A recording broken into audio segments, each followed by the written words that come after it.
Hello friends, मैं हूं advocate Nitish Banka. आप हैं मेरे YouTube channel let's speak legal में।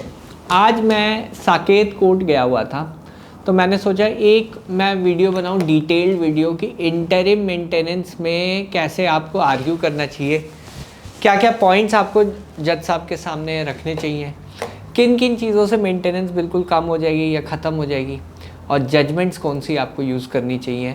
इस बारे में जो है मैंने सोचा एक डिटेल्ड वीडियो आपको बना के दूं, और इसी वीडियो को अगर आप देख लेंगे तो आपको एक फेयर आइडिया हो जाएगा कि कैसे आप इंटरिम मेंटेनेंस या जो भी मेंटेनेंस का केस है कैसे फ़ाइट करें। देखिए, सबसे इम्पॉर्टेंट चीज़ इंटरिम मेंटेनेंस में इस स्टेज पे देखी जाती है इनकम एफिडेविट, जो कि रजनीश वर्सेस नेहा के हिसाब से आप लोग फाइल करते हैं। आप अपनी बैंक अकाउंट स्टेटमेंट्स भी फाइल करते हैं, वाइफ साइड अपनी तरफ से फाइल करेगी, आप अपनी तरफ से फाइल करोगे, तो ये सब चीज़ें जो है ऑन रिकॉर्ड आ जाती हैं।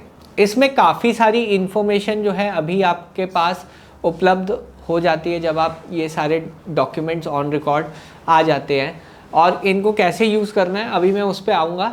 उससे पहले हम जो है आर्ग्यूमेंट प्रिपेयर करने से पहले क्या चीज़ आपको करनी है। अगर आपको लगता है कि आपकी वाइफ जो है अर्निंग है या वो कहीं काम कर रही है, और आपको एटलीस्ट ये इन्फॉर्मेशन है कि किस अकाउंट में उसकी सैलरी आ रही है या फिर कहाँ पे वो काम कर रही है, तो आप पहले सेक्शन 91 की एप्लीकेशन मूव कीजिए इंटरिम मेंटेनेंस की आर्ग्यूमेंट करने से पहले। यदि आप ऐसा कर लेते तो उसका जो सारा इनकम से रिलेटेड जो भी रिकॉर्ड है ऑन रिकॉर्ड आ जाएगा आपकी इंटरिम मेंटेनेंस आर्ग्यूमेंट करने से पहले। तो कभी भी जो है इंटरिम आर्ग्यूमेंट करने से पहले सेक्शन 91 की जो एप्लीकेशन है उसको डिस्पोज ऑफ कीजिए अपने फेवर में, और सेक्शन 91 में जो भी रिकॉर्ड्स हैं वो ऑन रिकॉर्ड आ जाएंगे। वो काफ़ी वाइटल दस्तावेज़ है जिसके बेसिस पे इंटरिम मेंटेनेंस फिक्स होगी। अभी मैंने गुड़गांव केस में कोर्ट में एक केस लड़ा था, वहाँ पे बिल्कुल ज़ीरो करवा दी थी मेंटेनेंस, और साकेत कोर्ट में भी ऐसे ही मैंने बिल्कुल बहुत कम से कम मेंटेनेंस करवाई थी। जब मैंने ये चीज़ पहले कर ली उसके बाद जो है इंटरिम मेंटेनेंस पे आर्ग्यूमेंट मैंने शुरू करी।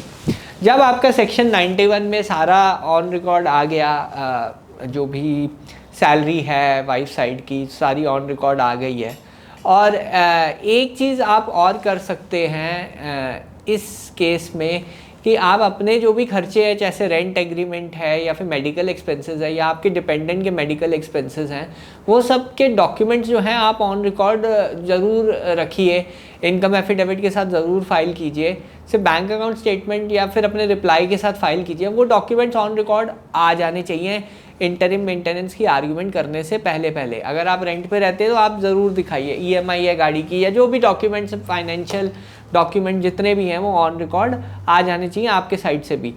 और जो भी आप एक्सपेंसेस क्लेम कर रहे हैं इनकम एफिडेविट में, वो सारे एक्सपेंसेस जो हैं उनका प्रूफ जो है ऑन रिकॉर्ड होना चाहिए। तो इंटरिम आर्ग्यूमेंट करने से पहले ये सब चीज़ें आप मेक श्योर कर लें, क्योंकि जज साहब जो हैं ये सब डॉक्यूमेंट देखने के बाद ही आपकी इंटरिम मेंटेनेंस फिक्स करेंगे। अब यहाँ पे आप शुरुआत कैसे करेंगे इंटरिम मेंटेनेंस की आर्ग्यूमेंट की?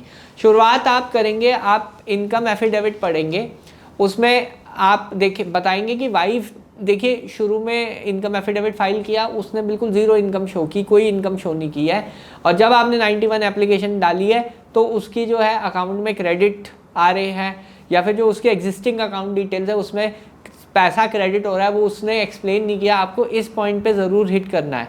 आप जैसे ही वाइफ साइड के इनकम एफिडेविट का डिफरेंस बताएंगे कि इनकम एफिडेविट में जनाब ये शो कर रही है बिल्कुल कुछ नहीं कमाती है, और दूसरी तरफ वाइफ साइड कमाती है और उसका जो है इनकम क्रेडिट हो रही है, रेगुलर एक बिजनेस में है या फिर एक जॉब कर रही है और इनकम जो है क्रेडिट हो रही है, तो ऐसे में आप ये कह सकते हैं कि जनाब बिल्कुल झूठ बोला है कोर्ट के सामने, गुमराह करने की कोशिश की है। 340 की कार्रवाई तो शुरू करवानी है आपको, और साथ ही साथ आपको ये बोलना है कि इंटरिम मेंटेनेंस ऐसे लोगों को बिल्कुल नहीं मिलनी चाहिए जो बिल्कुल क्लीन हैंड से नहीं आते हैं। तो आपकी शुरुआत की आर्ग्यूमेंट हमेशा जो है इनकम, अगर वाइफ साइड का जो आपका सबसे स्ट्रॉन्गेस्ट पॉइंट है उस पर आपका होना चाहिए, क्योंकि कोर्ट जो है प्रूफ देखता है, डॉक्यूमेंट्स देखता है।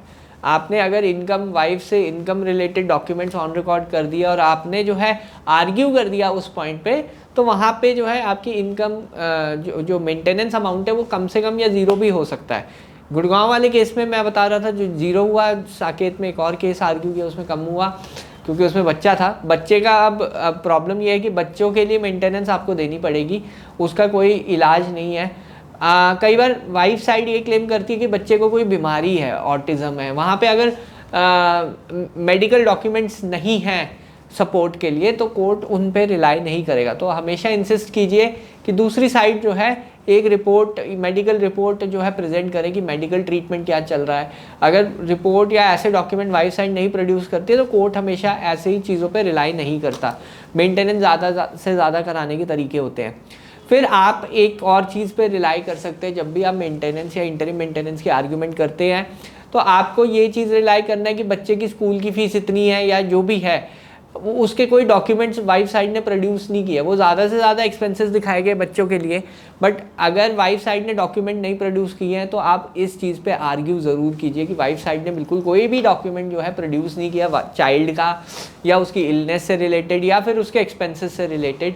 तो हम कैसे मान लें कि चाइल्ड के जो एक्सपेंसेस हैं वो इतने हैं। रीज़नेबल एक्सपेंसेस जो है आप को पे करने पड़ेंगे। आप यही आर्ग्यू कीजिए कि रीज़नेबल एक्सपेंसेस मैं पे करने को तैयार हूँ, बट ये तो बिल्कुल अनरीजनेबल से एक्सपेंसेस है कि बच्चे की स्कूल की फ़ीस ही महीने की 20,000 रुपये है, फिर साथ साथ वो उसको कोचिंग भी लगा रखी है, नैनी भी लगा रखी है।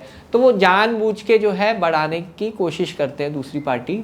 आपको जो है बिल्कुल ये आर्ग्यू करना है इस पॉइंट पे कि बच्चे का जो खर्चा है उन्होंने बिल्कुल भी डिस्क्लोज़ नहीं किया हुआ। बच्चे की अगर इलनेस है वो देखिए क्या डॉक्यूमेंट्स उन्होंने प्रोड्यूस किए हैं।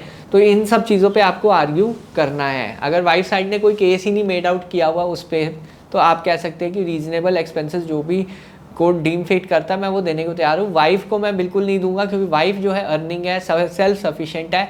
इस पर जजमेंट भी है, दिल्ली हाई कोर्ट की आर्टिकल्स का लिंक मैं डिस्क्रिप्शन बॉक्स में दे दूंगा, आप ज़रूर वो पढ़िएगा। जजमेंट जिसमें जो है मेंटेनेंस बिल्कुल डिनाई कर दी क्योंकि वाइफ केपेबल ऑफ अर्निंग थी या अर्निंग थी, तो उस पे आप जजमेंट्स हमेशा रिलाई कीजिए। और साथ ही साथ फिर आप अपने साइड पे आ जाइए। ये तो चलो वाइफ साइड की आर्ग्यूमेंट्स हो गई कि वाइफ साइड के डॉक्यूमेंट्स पे आपको कैसे आर्ग्यू करना है। अब बात आई आपके जो इनकम एफिडेविट में जो आपने डिस्क्लोज़ किया है। हमेशा जो है देखिए कोर्ट को गुमराह करने की कोशिश मत कीजिए। अगर आप कोर्ट को गुमराह करेंगे तो आपके अगेंस्ट ही जाएगा।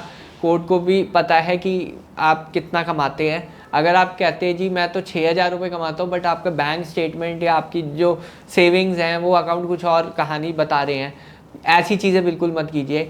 अब एक केस ऐसा हुआ था कि हस्बैंड साइड के पास 20-25 लाख की एफडी थी और कहता था जी मैं तो जॉब नहीं करता, 6,000 रुपये कमाता हूँ, पहले मेरी जॉब थी छूट गई है। कोर्ट ने उसकी इनकम कम से कम जो है 6 लाख रुपए महीना एज्यूम करके 1 लाख रुपए महीना मेंटेनेंस बांध दी।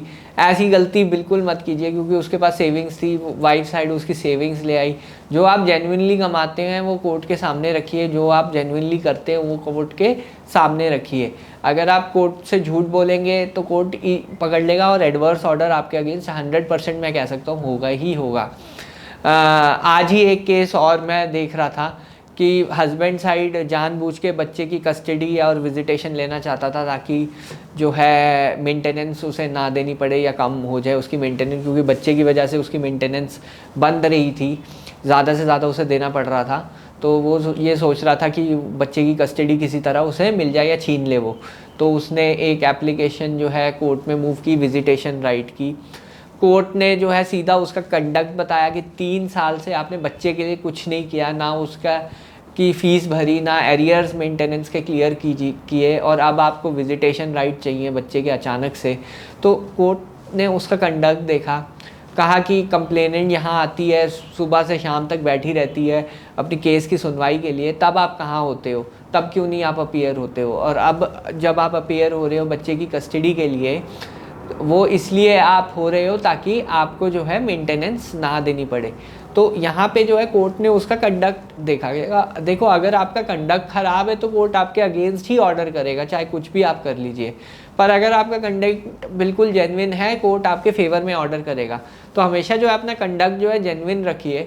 अगर आप जो है कोर्ट के ऑर्डर्स को फॉलो नहीं करोगे, आप एरियर्स मेंटेनेंस के क्लियर, इंटरिम मेंटेनेंस के एरियर्स क्लियर नहीं करोगे, आप जानबूझ के बच्चे की कस्टडी लेना चाहते हो ताकि आपको मेंटेनेंस नहीं देनी पड़े, तो यहाँ पे जो है जो भी टैक्टिक्स अगर आप यूज़ कर रहे हो, बहुत सारे वकील हैं जो ऐसे टैक्टिक्स बताते हैं जो कि बहुत गलत है मेरे हिसाब से।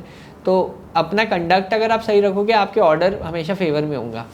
फिर यहाँ पे वाइफ का कंडक्ट भी बहुत इंपॉर्टेंट है। आपको वाइफ साइड का कंडक्ट भी दिखाना पड़ेगा कि वो बिना किसी रीज़न के गई, 4 या 5 महीने की शादी थी, उसके बाद ही वो चली गई। तो ये सब चीज़ें आपको जो है कोर्ट के सामने रखनी पड़ेगी। एक मेरा आज केस हुआ था जो साकेत में हुआ था, उसमें मैंने कहा कि इसमें तो शादी दोबारा करी है वाइफ ने, पहले भी डोमेस्टिक वायलेंस का केस किया, फिर डिवोर्स लिया, फिर शादी कर ली दोबारा, फिर अब फिर डोमेस्टिक वायलेंस का। तो आप देखिए कंडक्ट देखिए वाइफ साइड का वो क्या है, उसको बस पैसे से मतलब है, वो पैसा एक्सटॉर्ट करना चाहती है, शादी से उसे कोई मतलब नहीं है। तो ये सब आर्ग्यूमेंट्स जो हैं आपके केस में हेल्प कर सकती है। रिटर्न आर्ग्यूमेंट ज़रूर फाइल कीजिए अपने केसेस में।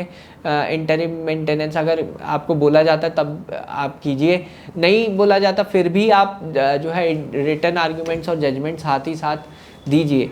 तो ये एक मेरा ब्रीफ वीडियो था जिसमें मैंने आपको बताया। बाकी जो जजमेंट्स है मैं आपको जो है लिंक डिस्क्रिप्शन बॉक्स में, वहाँ पे लिंक में जाके क्लिक कीजिए और फर्स्ट कमेंट ज़रूर चेक कीजिएगा, पिंड कमेंट जो है। और बाकी जो है ये जजमेंट मैंने आपको शेयर कर रहा हूँ। बहरहाल वीडियो देखने के लिए बहुत बहुत धन्यवाद। अगर आपको ये वीडियो पसंद आई है तो प्लीज़ मेरे चैनल को सब्सक्राइब कीजिए, वीडियो को लाइक कीजिए। धन्यवाद, थैंक यू वेरी मच।